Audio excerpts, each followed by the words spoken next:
know how irreverent I can be. Just ask Father Boland. Well, one day, a group of us were sitting around talking about this, that, and the other thing, and it happened to be April, and taxes came up, of course. And somebody said, and there was among the group an auditor for the IRS. Great guy, wonderful person, but a little bit on the stiff side. Somebody said, well, I deduct this. And he said, you better watch out. Somebody said, well, I'm thinking of deducting, well, you better watch out. And this is going on and on. And finally I said, you know how I do my taxes? I do it the easy way. Look at me, oh, short form? I said, no. I put the amount I want to pay at the bottom and work up from there. Well, he went ballistic. You know, nobody likes to pay taxes, obviously, but we pay our fair share. And the whole idea is that what he did was take the tax law and make it burdensome. It was very hard for him to let that there's wiggle room, and anybody who, that's why I have a tax accountant who's very good, but there's wiggle room, and if you do, we can deduct anything that is legal. But this guy didn't get it. He was very strict. Very good guy, but boom, the letter of the law. We're running into the same situation with the Pharisees today. Wonderful people. But what happened to the Pharisees, especially in this account, and most of the times when Jesus rails against them, is that they've taken the law and they've made it too hard on the people. They've made it burdensome. God gave us the 10 Commandments so that we might worship and live freely and joyfully. They give us direction in life. But they made the rules so harsh that it was very difficult to follow. And who comes along but Jesus? He eats with tax collectors. He changes water into wine. He calls out the people who want to stone the woman caught in adultery. Let he who is without sin cast the first stone, and of course they go off. He welcomes sinners in the low life to the table. He's not obeying the law. He's reaching out to people. And now they have a chance to get him. They figured, aha, we'll get our allies. So they take the Herodians. The Herodians are the people who want to keep Herod in power, and they want to make sure that this upstart doesn't ruin it for Herod. Because if Herod gets in too much trouble, he might be called to Rome, and who knows what's going to happen when he goes back to Rome. And then they want to trap him, so they set it up. Do we pay taxes or not? Now, if I'm a good Jew, at that time, I pay taxes to the enemy, to the conqueror. And nobody likes to do that. And they know that but they have to pay the tax. And if Jesus says, don't pay the tax, the Herodians will get him and say, aha, he's going against the emperor. Because the emperor, if you look at the coin, at that day, the emperor was considered a god by the people, by the Romans. If I say, no, don't pay, I'm not paying tithes to the emperor, Caesar, well, Caesar is the son of the emperor, then I got him. We can crucify him. We can stone him to death.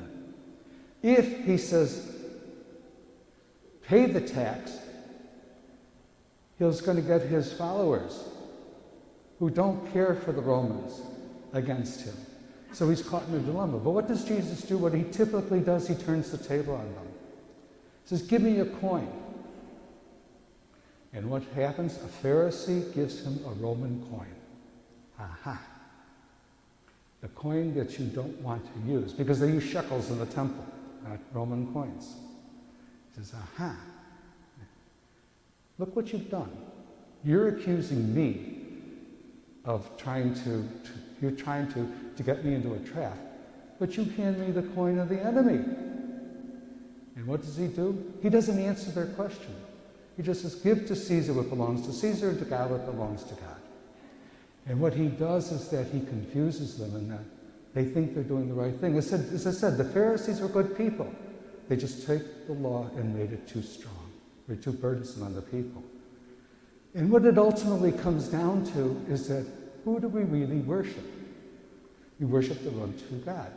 We live in a world where we have the world of the secular and the world of the religious. And sometimes there's a bit of tension between those two worlds.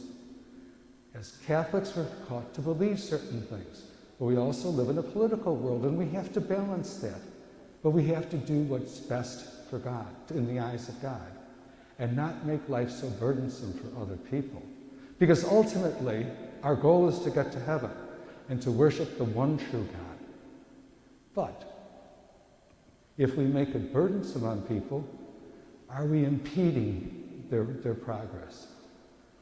That's where the Pharisees got it wrong. They were making the law too burdensome. And yet we are called to be a welcoming people and realize that each and every one of us is in the hands of God. We are called to worship the one true God. Sure, we pay our taxes. We don't like it, but we do it for the good of the people, for the good of the nation, to help other men and women who are in need, and to help our government run. But we also are members of a church where we follow the commandments so that we worship God freely and with great love. And Jesus was calling us to look at that in a way that we bring people to God, not push them away. And that's not always easy, because sometimes I'm right. And I felt sorry for that tax auditor. I know some other tax auditors were just fine, so don't, that's fine. But that tax auditor didn't get it. And how many people do we talk to who just don't get it? This is the way it has to be, and there's no other way. Yet, Jesus is calling us to look at life. Life can be complicated. And when people make life burdensome for other people, therein lies the rub.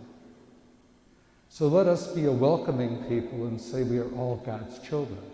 We are all worthy of being respected.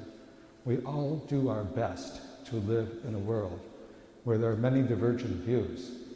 And we call out those people who are wrong. That is our role. We call out those people who are trying to make life burdensome for other people. But in the end, we realize that as children of God, we are called to love and respect every human being in this world. By the way, I don't do my own taxes. I have somebody to do it. So don't worry about me going to jail.